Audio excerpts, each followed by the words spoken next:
जय श्री राम, जय श्री बालाजी माँ। कई भक्तों को लगता है कि हमारी शक्ति कम हो रही है, या हमारी शक्ति को अब बंधन डल चुका है, या हमें अब वो ऐसा महसूस नहीं होता है, अब हमें कुछ दिखाई नहीं देता है, या कुछ ऐसा कार्य है, पता नहीं क्या हो गया है कि पहले बहुत कुछ देख लेते थे। किसी भक्त के लिए, किसी कार्य के लिए, किसी के जीवन में कुछ भी हम बताने का प्रयास करते थे तो वो बात निकल जाती थी, लेकिन अब कुछ भी ऐसा नहीं हो रहा है। क्या कारण है? कहीं किसी ने आपकी शक्ति तो नहीं बांध दी? तो कुछ ऐसे संकेत मैं आपको दूंगा जब हमारी शक्ति स्वयं कमजोर होती हुई आपको दिखाई देगी कि अब आपकी शक्ति अगर कोई कमजोर हो रही है तो आप इन संकेतों से समझ सकते हो। क्या होता है, भगवान की भक्ति करने से हमें उनकी कृपा प्राप्त होती है। ना जाने किस रूप में नारायण आ जाए। अब हम अगर उनकी नित्य नियम बनाकर रोजाना प्रतिदिन अगर हम उनकी भक्ति करते हैं, माँ दुर्गा की भक्ति करते हैं, तो हमें शक्ति प्राप्त हो रही है। हनुमान जी की भक्ति करते हैं तो हमें शक्ति प्राप्त हो रही है, जिसके कारण से हमारे ऊपर कोई भी नकारात्मकता आती नहीं है। लेकिन जैसे जैसे हम भक्ति करते हैं वैसे वैसे हमारा तेज बढ़ता है, और जब हमारा तेज बढ़ता है तो परमात्मा की शक्ति का आभास हमें होने लग जाता है। अब उसी शक्ति का हमें अहंकार भी हो जाता है। अहंकार हो जाता है तो जिसके कारण हम उस शक्ति का नाजायज फायदा उठाने लग जाते हैं, जिसके कारण शक्ति का नाजायज फायदा उठाने से वो आपकी बताई हुई बातें अब पहली जैसी रहती नहीं है। क्योंकि शक्ति किसी एक व्यक्तिगत विशेष के लिए नहीं होती है, शक्ति जन के कल्याण के लिए होती है। जब हम जन का कल्याण नहीं करते हैं, या कुछ ऐसा कार्य नहीं करते हैं, या किसी के हित के लिए नहीं सोचते हैं, तो हम उस शक्ति हमारे घर में पानी भरने के लिए तो आएगी नहीं। तो शक्ति तो कल्याण में कार्य के लिए उत्पन्न होती है, तो इसीलिए हमें वो अनुभव होने बंद हो जाते हैं। जैसे मान लीजिए अगर आप हनुमान जी की भक्ति कर रहे हो, आप कंटिन्यू हनुमान जी की भक्ति कर रहे हो, माँ दुर्गा की भक्ति कर रहे हो, माँ कालका की भक्ति कर रहे हो, इसमें तो कोई संदेह है नहीं कि भक्ति करने से ऊर्जा प्राप्त होती है, शरीर में ओरा बढ़ता है, शरीर के ऊपर तरंगे आती हैं, और जब भी हम कोई माला जाप, मंत्र जाप, पाठ पूजा करते हैं उससे तरंग तो उत्पन्न होगी। अब वो तरंग जब उत्पन्न होती है तो वो एक सिद्ध शक्ति के रूप में भी आपके शरीर पर आती है। जब आपको सवारी जैसा महसूस होता है तो फिर वो आपकी ज्ञान इंद्रियों के द्वारा आपको बातें भी बताती हैं, और उस वक्त आपको सब कुछ दिखाई देता था, सब कुछ आप बताते थे कि फलाने व्यक्ति के ऊपर ये चीज है, इसके ऊपर ये चीज है। वो चीजें अब बिल्कुल बंद हो चुकी हैं। अब आपको उस पावर से दिखाई नहीं देता है। क्या चक्कर हो गया? कहाँ कमी, कहाँ रह गई है? कमी कहीं ना कहीं कोई भी भगवान के प्रति जब हम भक्ति करते हैं या हम अपना स्वार्थ मिश्रण कर देते हैं, तब जाकर वो शक्ति शक्ति नहीं रहती है। फिर आपका स्वार्थ आ जाता है उसमें। इसीलिए हमारी शक्ति फिर हमें कमजोर हुई हुई दिखती है। फिर हमें दिखता है कि पता नहीं, अब हमें वो ऐसा नहीं है कहीं हमारी शक्ति किसी ने बंधन में तो नहीं कर दी है, हमारी शक्ति कमजोर तो नहीं हो रही है। इस प्रकार के इंडिकेटर आपको महसूस होते हैं। फिर कुछ ऐसा होता है कि शुरुआती समय में आप शुरुआत देखना, जब आपने भक्ति करी थी उस वक्त आपका ध्यान सिर्फ ओनली फॉर भक्ति पर था।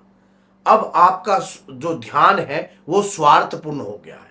तब भी ऐसा कार्य जब होता है तब भी हमें ऐसा महसूस होता है कि हमारी शक्ति कहीं ना कहीं बंधन में है या कमजोर हो रही है, क्योंकि वो पहली जैसी तरंगे आपको महसूस नहीं होती, पहली जैसी लगन आपको महसूस नहीं होती है। तो कभी भी भगवान की भक्ति जब भी आप करो, सबसे पहले एक ही बात बोलकर करो कि मैं जो भक्ति कर रहा हूं उसकी प्रति आप जो मुझे तरंग और शक्ति प्रदान करोगी वो आपका ही है, मेरा इसमें कोई रोल नहीं है। हे जगदम्बिके, हे नारायणी शक्ति, हे भवानी अंबिके माँ, मैं आपकी भक्ति से ही जो हूं, आपकी भक्ति से ही बन रहा हूं। मुझे कभी भी आपकी दी हुई शक्ति में अहंकार उत्पन्न ना हो। हे जगदम्बिके, कभी भी ऐसा कार्य ना हो। फिर दूसरी बात एक ये भी है, आप लगातार आप वैष्णव रूप में भक्ति कर रहे थे और आप बैठते हो तामसिक लोगों के साथ। तामसिक बेशक आपके विचार अंदर से शुद्ध हैं, लेकिन कहते कि जैसा खाओगे अन्न वैसा हो जाएगा मन। जैसी संगत होती है वैसी रंगत का प्रभाव उत्पन्न होने भी लग जाता है।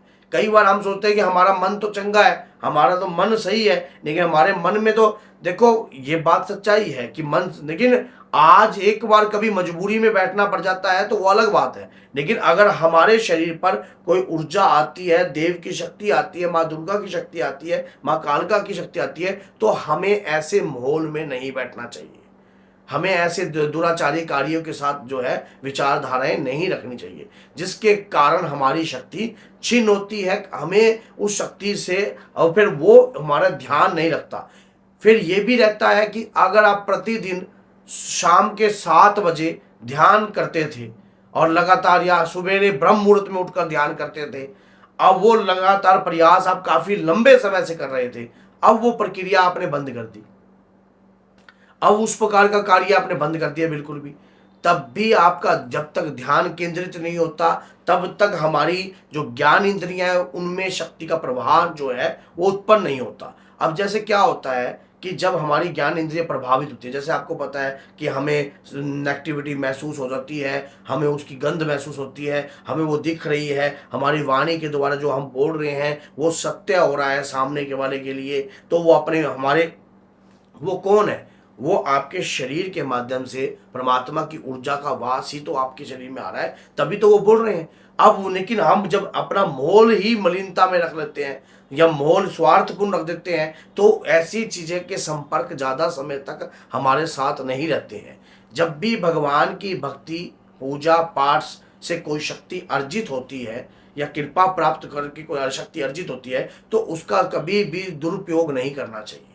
अगर हम किसी का नुकसान करने के लिए उस शक्ति का दुरुपयोग करते हैं, तब भी हमारा एक बार तो आपका कार्य पूर्ण हो जाएगा, क्योंकि आपने जो भक्ति तप से जो पुरुषार्थ अर्जित किया है उस पुरुषार्थ से कार्य तो हो जाएगा, लेकिन बाद में वो कार्य आपका नहीं होगा, फिर सारी बातें आपकी फेल होने लग जाएंगी। धीरे धीरे धीरे धीरे जिस प्रकार की चढ़ती कला होगी उस प्रकार की उतरती कला भी हो जाएगी।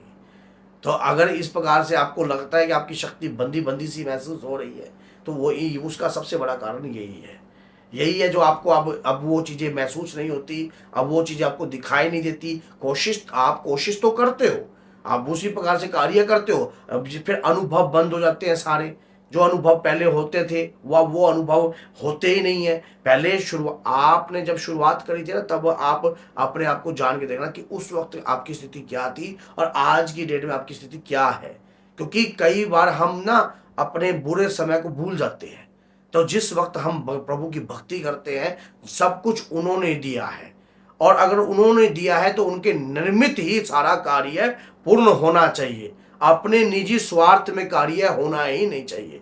जब हम इस प्रकार का कार्य करते हैं तब हमारे शरीर पर ऊर्जा का वास हमेशा होता ही होता है, शक्ति का वास हमेशा होता ही होता है।